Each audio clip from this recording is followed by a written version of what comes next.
তারা কোনো থাকতে পারবে না যদি সংস্কার বাস্তবায়ন না করে। আগে ছাত্রলীগ রামদাদিয়া কোপাইত হলো জগন্নাথে, এখন হলো ছাত্রদল কোপাচ্ছে। মুজিবের পরে যখন জিয়াউর রহমান আসলো, জিয়াউর রহমান এই সংবিধানের একটি পরিবর্তনের উদ্যোগ নিয়েছিলেন। সেই সময় একটা ভোটও হয়েছিল, কিন্তু জিয়াউর রহমান সাহস করতে পারেন না এই সংবিধানটা পরিবর্তন করার জন্য। পরবর্তীতে এরশাদ এসেছিল, এরশাদ তার বেগম খালেদা জিয়া এসেছিল। খালেদা জিয়াও কিছু চেষ্টা করেছিলেন। 90-এর যে আন্দোলনটা হয়েছিল, 3 দলের একটা রূপরেখা হয়েছিল, সেখানেও কিছু পরিবর্তনের সুযোগ এসেছিল, সেটাও করা হয় নাই। পরের ইতিহাসটা আপনারা জানেন, শেখ হাসিনা একটানা 17 বছর ছিল।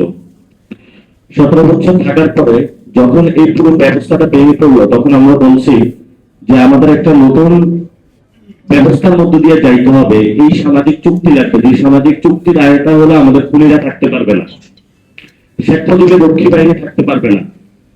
আমাদের উপরে যে ভারত রাষ্ট্র প্রতিনিয়ত আমাদের আজাদিকে নিয়ে যাচ্ছে, সেই ভারত রাষ্ট্রের এখানে ইন্টারফেয়ারেন্স থাকতে পারবে না। আমরা সেই জায়গাটার নাম বললাম নতুন বন্দোবস্ত, যেটাকে ইংরেজিতে বলে নিউ সেটেলমেন্ট। এই নিউ সেটেলমেন্টের জায়গাটা বিশ্ব বহু রাষ্ট্র হয়েছে। যেমন আপনারা ধরেন কোরিয়া, দক্ষিণ কোরিয়া এখন 5th রিপাবলিকে আছে। তারপরে নেপালের উদাহরণ আসেন, নেপালেও তারা তাদের মধ্যে নতুন সেটেলমেন্ট করেছে। যুগে যুগে অনেক জায়গায় নতুন সেটেলমেন্ট হয়েছে। সেই সেটেলমেন্টের যখন আমরা কথা বললাম, অনেকে রাজি হইল না যে সেটেলমেন্ট দরকার নাই। কেন দরকার নাই এটা তো আজকে আপনারা বুঝতে পারছেন, যে তাহলে আজকে হলো রামদাদিয়া কাউকে কোপাইতে পারবে না। এই রামদাদিয়া কোপানোর জন্য ওই সময় হলো বিএনপি হলো নিউ সেটেলমেন্টে যায় নাই। এবং এই গণ অভ্যুত্থানের পরে ক্যাম্পাসে দেখেছি সব ছাত্র সংগঠন একসাথে মারামারির জন্য রেডি। তো আমরা 3 জন গেলাম, সকল ছাত্র সংগঠনকে ডাকলাম। ডাকার পরে প্রায় 15-20টা ছাত্র সংগঠন একসাথে হয়েছিল। হওয়ার পরে সবাই বিক্ষুব্ধ, কে কাকে খাবে, কে কাকে মারবে। আমরা বলতেছি আজকে থেকে ক্যাম্পাসে কোনো মারামারি করবে না, যে ক্যাম্পাস থেকে মারামারি করবে তাকে প্রশাসনের কাছে হ্যান্ড ওভার করা হবে। এই সময়কালীন সকল ছাত্র সংগঠনের মধ্যে একটা চুক্তি হয়েছিল যে আমরা ক্যাম্পাসে মারামারি করব না। পরবর্তীতে সেই চুক্তি থেকে অনেকে বের হয়ে যায়। বের হওয়ার পরিস্থিতি কিন্তু আজকে এই পর্যায়ে এসেছে যে যাকে ইচ্ছা যেখানে ইচ্ছা মারামারি করা যাবে, সব করা যাবে।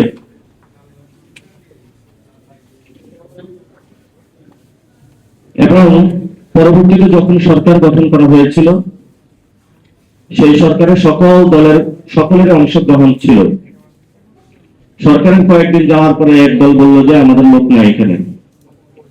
এর কয়েকদিন পরে এক দল বললো যে না আমাদের লোক নাই। পরবর্তীতে দেখলাম ঢাকার রাজপথে হলো খোকাপুত্র ইশরাক নেমে গেল। আন্দোলন করে সব জায়গায় শুধু আন্দোলন হচ্ছে।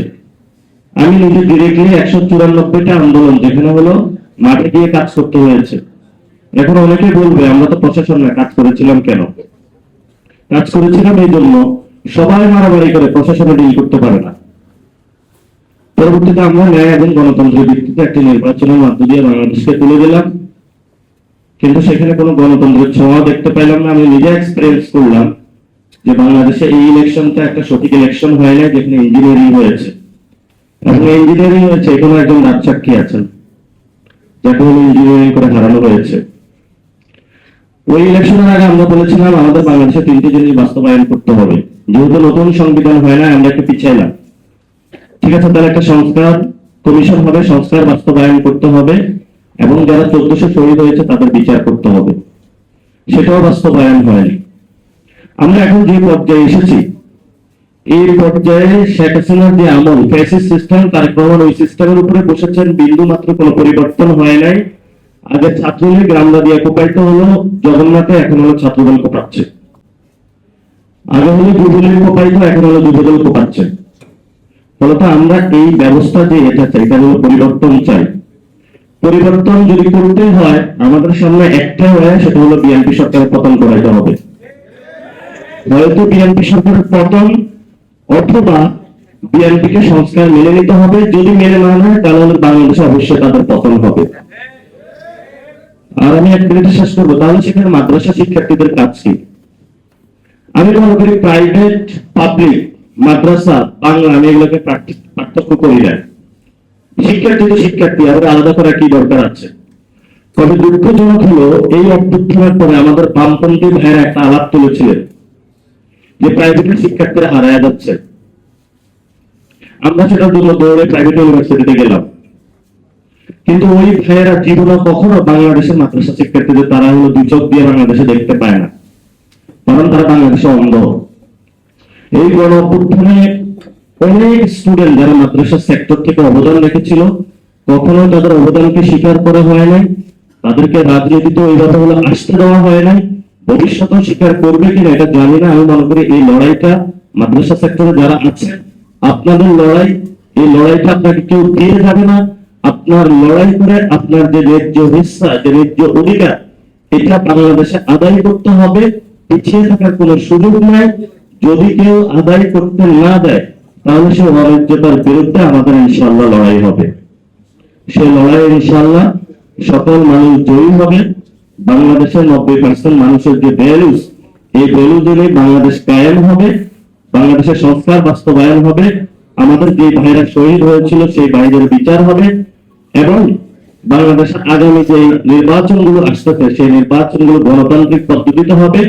যদি না হয় তারেক রহমানের বিদায় ঘন্টা বেজে যাবে বাংলাদেশ থেকে, এবং এটা তারেক রহমান আমি আজকে লিখে দিয়ে গেলাম। তারেক রহমান থাকতে পারবে না যদি সংস্কার বাস্তবায়ন না করে।